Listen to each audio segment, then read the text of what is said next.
Hello students, बहुत बहुत स्वागत है आप सभी का एक और नए लेक्चर में। और जैसा कि आप जानते हैं लगातार हम लोग सिलेबस को वन बाय वन करके कवर अप कर रहे हैं। और आज के इस वीडियो में हम लोग कवर करने वाले हैं साइंस के एक और पेपर के बारे में जिसका नाम है बायोलॉजी। यानी अगर आप साइंस स्ट्रीम के बच्चे होंगे, अगर आप साइंस स्ट्रीम के अगर आप कैंडिडेट होंगे तो आपको पता है कि जो क्लास 12th में साइंस होता है वो दो तरीके से होता है। एक तो अपनी फिजिक्स केमिस्ट्री मैथ को लेकर के, दूसरी अपनी होती है फिजिक्स केमिस्ट्री बायो को लेकर के। और अगर आप फिजिक्स केमिस्ट्री बायो वाले अगर आप स्टूडेंट हैं और अगर आप इस बार यानी पटना यूनिवर्सिटी के कॉमन एंट्रेंस टेस्ट 2023 के तहत अगर आप एडमिशन लेने वाले हैं तो आपको इसमें Patna university common entrance test में आपको बायोलॉजी एक पेपर होगा जिसमें आपके 20 क्वेश्चन पूछे जाते हैं। वही अगर बात की जाए अगर आप PWC के बारे में, अगर आप पटना वुमेंस कॉलेज के अगर आप यानी पटना वुमेंस कॉलेज में अगर आप एडमिशन लेना चाहते हैं तो आपको वहाँ से बायोलॉजी के सेक्शन से आपको 30 क्वेश्चन देखने को मिलते हैं। यानी हर हालत में अगर आप साइंस के स्ट्रीम के कैंडिडेट हैं तो आपको 20 क्वेश्चन तो आपको आंसर करना है पटना यूनिवर्सिटी के लिए। यानी अगर आप पटना यूनिवर्सिटी के किसी भी कोर्स में एडमिशन लेना चाहते हैं तो आप जानते हैं कि पटना यूनिवर्सिटी में एडमिशन लेने के लिए आपको दो प्रकार के टेस्ट को देना पड़ता है। एक तो अपनी हो गई जनरल टेस्ट जिसको हम लोग कहते हैं कॉमन पेपर, जिसमें आपके 40 क्वेश्चन पूछे जाते हैं। और दूसरी अपनी क्या है, अपनी है इलेक्टिव पेपर। यानी आपको पता है कि ये जो आपका PW यानी PUCT यानी Patna university common entrance test, इस टेस्ट में दो पेपर एक अपने ग्रुप ए कहलाते हैं, अपने एक दूसरी जो पेपर है वो अपनी ग्रुप बी कहलाती है। ग्रुप ए वाले पेपर हम लोग जनरल टेस्ट पेपर इसे कहते हैं, ग्रुप बी वाले पेपर हम लोग क्या कहते हैं, इलेक्टिव पेपर, जिसको हम लोग सेक्शन बी भी कहते हैं। ये जो इलेक्टिव पेपर है ये आपको चूज़ करना होता है क्योंकि इस इलेक्टिव पेपर में साइंस के भी क्वेश्चन होते हैं, कॉमर्स के भी क्वेश्चन होते हैं, आर्ट्स के भी क्वेश्चन होते हैं। So you have to choose which you have to answer.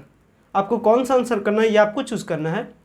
और आपके बारे में बात की जाए कि आपको कौन सा चूज़ करना चाहिए और यूनिवर्सिटी क्या आपके लिए सजेस्ट करती है, तो यूनिवर्सिटी आपको सजेस्ट करती है कि आपके पास ऑप्शंस है तो आप उसे चूज़ कीजिए जिसे आपने क्लास 12th में पढ़ा है।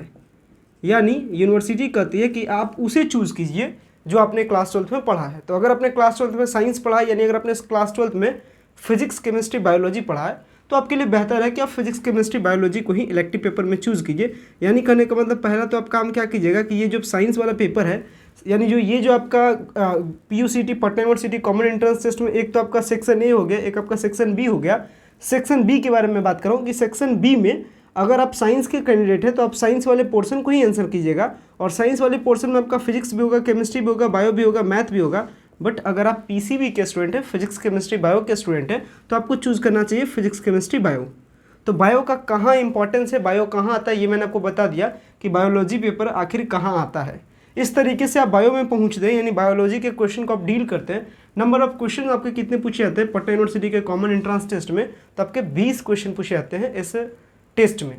अब ये 20 क्वेश्चन कहाँ से आते हैं, इस 20 क्वेश्चन का सिलेबस क्या है, क्या इसके पैटर्न होते हैं, मैं पूरी कंप्लीट इन्फॉर्मेशन के साथ इस वीडियो में डिस्कस करूँगा। सो गाइज, अगर आप चैनल पे पहली बार विजिट किए हो, चैनल को जरूर सब्सक्राइब कीजिएगा ताकि प्रॉपर अपडेट आपको मिल सके। और अगर आपको वीडियो पसंद आए वीडियो को लाइक कीजिएगा और दोस्तों के बीच में शेयर कीजिएगा। जो भी Patna university common entrance test की जो तैयारी कर रहे हैं उनको भी पता चलना चाहिए, सिलेबस के बारे में आइडियाज़ पता होना चाहिए ताकि वो सटीक प्लानिंग के साथ, सटीक स्ट्रैटेजी के साथ वो पटना यूनिवर्सिटी के कॉमन एंट्रेंस टेस्ट को बेहतर स्कोर के साथ वो क्रैक कर सके, यानी हाई स्कोर ला सके। हालांकि मैं आपको लगातार बता रहा हूँ कि हाई स्कोर लाने के लिए आपको बहुत ज़्यादा मेहनत करने की ज़रूरत तो नहीं पड़ती है, लेकिन बहुत सारी चीज़ों को प्लान करके सटीक वे में आप अगर काम करते हैं तो आपको बहुत ज़्यादा मेहनत करने की ज़रूरत नहीं पड़ेगी। अदरवाइज़ आप 11 का बुक इसके अगर बावजूद अगर आप ये सारी चीज़ों को अगर आप नहीं फॉलो करते, यानी सटीक स्ट्रैटेजी, सटीक प्लानिंग, सही तरीके से सिलेबस को आप नहीं समझते हैं, तो फिर आपके लिए एक ही उपाय है, पूरा 11 पढ़िए, पूरा 12 पढ़िए, उसमें से क्या पूछेगा वो भी फिक्स आपके लिए नहीं, क्योंकि आप बहुत ज़्यादा कन्फ्यूज़ हो जाइएगा। पूरा का पूरा 11वीं कक्षा का किताब उठाइएगा, पूरा का पूरा 12वीं कक्षा का किताब उठाइएगा, फिर आपको खुद आप इसमें फ्रस्ट्रेट हो जाएंगे कि उतना बड़ा सिलेबस को पढ़ा कैसे जाए, वो भी कम टाइम में। क्योंकि इसी सिलेबस को कंप्लीट करने में आपने 2 साल का टाइम लिया, तो इस सिलेबस को कंप्लीट करने के लिए आपके पास 1 महीने में आप कैसे कवर कीजिएगा, ये आपके लिए चैलेंज हो जाएगा। तो इसीलिए हम आपके लिए प्रीमियम बैच की फैसिलिटी लाए हैं, इसीलिए हम आपके लिए क्लासेस की व्यवस्था किए हैं। जिस क्लासेस की व्यवस्था से आपको मिलता है क्लासेस, वो लाइव फॉर्म में होता है, यानी आप डायरेक्ट टू गेट आप क्या होते हैं, इंटरेक्ट होते हैं। इसके बाद आपको रिकॉर्डेड फॉर्म में क्लास मिलता है, आपको PDF मिलते हैं, आपको स्टडी मटेरियल मिलते हैं, आपको प्रीवियस ईयर के क्वेश्चन पेपर मिलते हैं, साथ में आपको एक्सपेक्टेड क्वेश्चन पेपर के सीरीज़ भी मिलते हैं। यानी तकरीबन 6-7 बेनिफिट आपको मिलता है इस क्लासेस के थ्रू। तो इस क्लासेस को अगर आप ज्वाइन करते हैं तो ये सारे जो एंट्रेंस एग्जाम को लेकर के जो आपके मन में डिफिकल्टीज़ होंगे, सारे डिफिकल्टीज़ का आपको सॉल्यूशन मिल जाता है, प्रॉपर आपको आइडियाज़ मिल जाता है, प्रॉपर प्लानिंग मिल जाता है, प्रॉपर स्ट्रैटेजी मिल जाता है। तो फिर आपके लिए एंट्रेंस एग्जाम में ज़्यादा नंबर लाना ये कोई बड़ी बात नहीं है। थोड़ी सी मेहनत के साथ आप बहुत कुछ चीज़ों को अचीव कर सकते हैं, बहुत ज़्यादा हाई स्कोर कर सकते हैं। इसलिए इन सारी बातों को ध्यान में रखते हुए चलिए वीडियो को स्टार्ट करते हैं। तो अगर आपको प्रीमियम क्लासेस अगर ज्वाइन होना रहे तो वीडियो के डिस्क्रिप्शन बॉक्स में आपको डिटेल्स दिया गया है, उस डिटेल्स को पढ़ करके आप क्लासेस को ज्वाइन कर सकते हैं। हालांकि अगर आप क्लासेस ज्वाइन करने के बारे में अगर मैं आपसे बेसिक बात करूँ तो आपको क्या करना है कि इस नंबर पर आपको मैसेज करना है 9065179925। इस नंबर पे आपको कांटेक्ट करना है, मैसेज करना है और आपको बताना है कि I want to join your premium classes. आपको प्रीमियम क्लासेस से ज्वाइन करना है। इसके बाद आपको वहाँ से आपको मैसेज का रिप्लाई आता है और सारे बेसिक डिटेल आपको फिर से बता दी जाते हैं। आपको क्या करना होता है, छोटी सी अमाउंट आपको पे करना पड़ता है। अगर मैं अमाउंट के बारे में बात करूँ तो जस्ट 499, मात्र 499 रुपये। और 499 रुपये आप कहीं ना कहीं इन्वेस्ट कर देते होंगे अपने मोबाइल के रिचार्ज में, या और भी कहीं आप खर्च कर देते होंगे, बट वो आपका इन्वेस्टमेंट नहीं होता है। अगर ये 499 रुपये आप इस क्लासेस में इन्वेस्ट करते हैं तो ये आपके लिए सबसे ज़्यादा बेनिफिशियल डील होगा। ये आपको जीवन तक कह सकते हैं जीवन भर फायदे देने वाला डील होगा।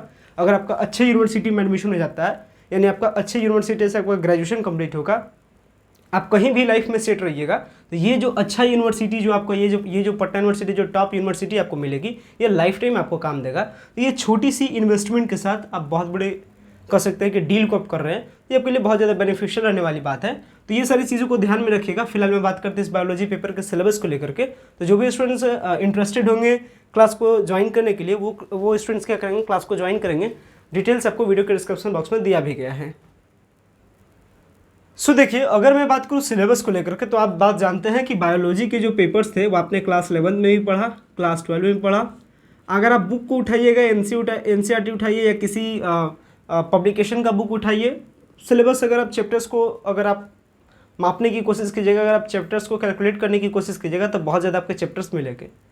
अगर पटना यूनिवर्सिटी के कॉमन एंट्रेंस टेस्ट जो होने वाली है, अगर उसके में बेसिक जो आइडियाज़ है, यानी पटना यूनिवर्सिटी के जो एडमिशन कमेटी मेंबर हैं जो क्वेश्चन पेपर को सीट करते हैं, आखिर उनके माइंड में चलता क्या है? उनके माइंड में चलता है कि बच्चों के पास बेसिक नॉलेज है या नहीं। क्योंकि बच्चे हायर एजुकेशन लेंगे, तो हायर एजुकेशन लेने से पहले उनके पास बेसिक नॉलेज, उनका माइंड उस लेवल का डेवलप्ड है कि नहीं। बेसिकली एंट्रेंस एग्जाम से, किसी भी एंट्रेंस एग्जाम में यही आका जाता है, यही जांचा जाता है कि बच्चे के पास बेसिक आइडियाज़ है कि नहीं, जो वे पढ़ करके आए हैं क्लास 12 से या क्लास 11 से या क्लास 10 से या क्लास 9 से, तो उनका बेसिक इन्फॉर्मेशन ठीक ठाक है कि नहीं। अगर उनका बेसिक इन्फॉर्मेशन ठीक है, यानी अगर वो बेसिक इन्फॉर्मेशन को अगर वो कवर कर चुके हैं, इसका मतलब है वो हायर एजुकेशन को भी कवर कर लेंगे। और अगर उनके पास बेसिक एजुकेशन का ही डिटेल नहीं है, इसका मतलब होता है वो हायर एजुकेशन को भी कवर नहीं कर पाएंगे। इसलिए बेसिक क्वेश्चंस पूछे जाते हैं। और अगर मैं बात करूँ what are the basic chapters of biology, जिससे कि क्वेश्चंस आपके आएंगे एंट्रेंस एग्जाम में, तो मैं आपको सारे चैप्टर्स के बारे में बताता हूँ, 1 बाय 1 करके सारे चैप्टर्स के बारे में बताता हूँ। और इसकी प्रिपरेशन आपको कैसे करना है ये भी मैं आपको आइडियाज़ इसी वीडियो में बता देता हूँ।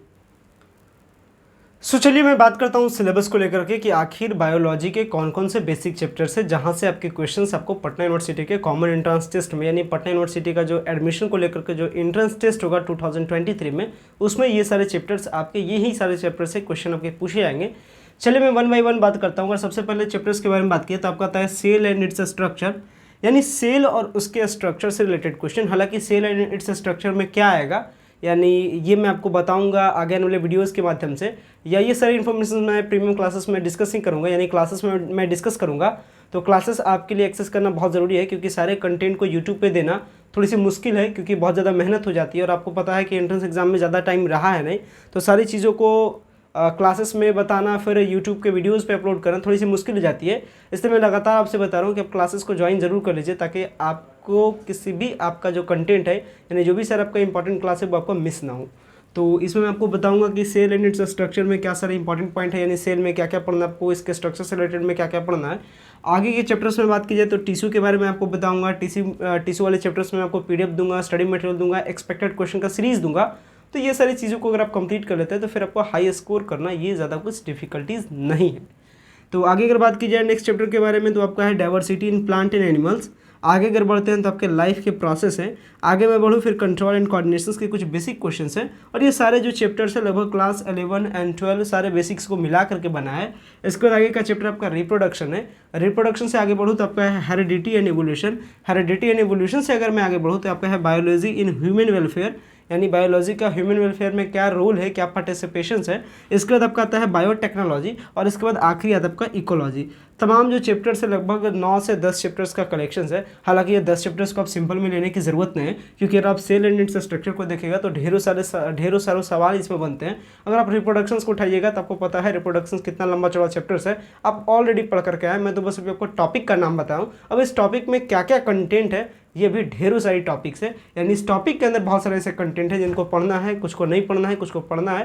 तो ये सारे में जब मैं आपको जब पीडीएफ दूंगा अपने क्लासेस में कि रिप्रोडक्शंस के क्या सारे टॉपिक्स को आपको कवर करना है, और जब मैं चीज़ों को आपको समझाऊंगा, जब मैं चीज़ों के बारे में आपको बताऊंगा, तो ये सारे डाउट्स आपके क्लियर हो जाएंगे। तो अभी आपको घबराने की ज़रूरत नहीं है। ये मैं बस आपको टॉपिक्स लिखा हूँ, ये मैं आपको चैप्टर्स का नाम लिखा हूँ। अब मैं जब स्टार्ट करूँगा सेल एंड इट्स स्ट्रक्चर को, मैं जब स्टार्ट करूँगा टिश्यू में, जब मैं स्टार्ट करूँगा लाइफ प्रोसेस में, तो आप जानते हैं लाइफ प्रोसेस के कई सारे स्टेप है। तो लाइफ प्रोसेस जब लाइफ प्रोसेस का जब चैप्टर स्टार्ट होगा तो क्या लाइफ प्रोसेस में एग्जैक्टली पढ़ना है, ये सारी बातें आपको पता चल जाएगी उस टाइम। तो क्लासेस को जरूर ज्वाइन कीजिएगा, क्लासेस को मिस ना करें। जितना आप लेट करें आपको उतना क्लासेस छूट रहा है, इसलिए जितना जल्द से जल्द हो सके क्लासेस को ज्वाइन कीजिए, क्योंकि क्लासेस का जो फ्रेश और जो रिन्यूअल बैच है वो आपको मैं 1 से 2 दिनों में अनाउंस करके इसे ज्वाइन कर दूंगा। आज ऑलरेडी हो चुका है 12 अप्रैल, 15 अप्रैल से पहले क्लासेस को लॉन्च कर देना है, क्योंकि प्रिपरेशन के लिए मेरे को चाहिए आपके लिए टाइम जो कि आपका होना चाहिए कम से कम 40+ डे, यानी 40+ डेज। क्योंकि जो सारी टॉपिक्स है, मैं अगर पर डे भी 1 से 2 टॉपिक को कवर अप करूँगा तो आपकी जो टाइमिंग है, टाइमिंग से मैं पहले ख़त्म कर दूंगा सारी चीज़ों के बारे में, क्योंकि आप ऑलरेडी पढ़ करके आए हैं, सारी चीज़ों के बारे में जानते हैं। बस आपको एक डायरेक्शन देने की ज़रूरत है, आपको एक फ्लो देने की ज़रूरत है। अगर मैं आपको सटीक डायरेक्शन देता हूँ, अगर मैं आपको सटीक कंटेंट देता हूँ, और जो सारी चीज़ों पे अगर आपको कन्फ्यूजन होता है, वो सारी चीज़ों के बारे में अगर मैं आपको बताता हूँ, तो ऐसा करता हूँ कि इससे ज़्यादा आपको कुछ चीज़ों की ज़रूरत नहीं पड़ेगी, क्योंकि आप ऑलरेडी क्लास 11 12 पास आउट होकर के आए, आप परीक्षा को दे करके आए, आप टेस्ट को दे करके आए। तो आप ज़्यादा ऐसा नहीं कि बहुत ज़्यादा वीक हैं आप और आपको प्रॉब्लम होगा। तो ये सारी बातों के बारे में आपको ज़्यादा सोचना नहीं, बस आप जितना जल्द से जल्द हो सके क्लासेस को ज्वाइन कीजिए। क्लासेस ज्वाइन हो रहा है बहुत ही मिनिमम चार्ज में, क्लासेस को ज्वाइन कीजिए, और ज्वाइन करने के बाद हमारे क्लासेस के साथ जुड़िए और सारे पीडीएफ को एक्सेस कीजिए, सारे स्टडी मटेरियल को एक्सेस कीजिए, सारे एक्सपेक्टेड क्वेश्चंस को एक्सेस कीजिए, साथ में सारे जो कंटेंट है सारे कंटेंट को एक्सेस कीजिए, क्लासेस को एक्सेस कीजिए। और क्लासेस और सारे कंटेंट को एक्सेस करने के बाद ये आपको फील नहीं होगा कि ये सारी चीज़ें डिफिकल्ट है और आपसे इंट्रेंस एग्जाम नहीं निकलेगा। तो जितनी भी सारी बातें थे मैंने आपको बातों के बारे में बताया, आशा करता हूँ वीडियो आपको पसंद आया होगा। और ये जो सिलेबस है आप इसको नोट डाउन कर लीजिएगा, ताकि आप भी अपने जो प्लानिंग है वो इस सिलेबस के अकॉर्डिंग करें, ताकि आपकी एक परफेक्ट स्ट्रैटेजी हो। हालांकि ये जो सिलेबस का जो पीडीएफ है हिंदी मीडियम में, इंग्लिश मीडियम में, ये तमाम सारे आपको मिल जाता है क्लासेस के थ्रू, यानी ऑल ओवर कर सकते हैं। क्लासेस को आप जल्दी से जल्दी ज्वाइन कर लीजिए। आशा करता हूँ वीडियो को पसंद आया होगा। वीडियो को एंड करते हैं। Thanks a lot for watching this very important video.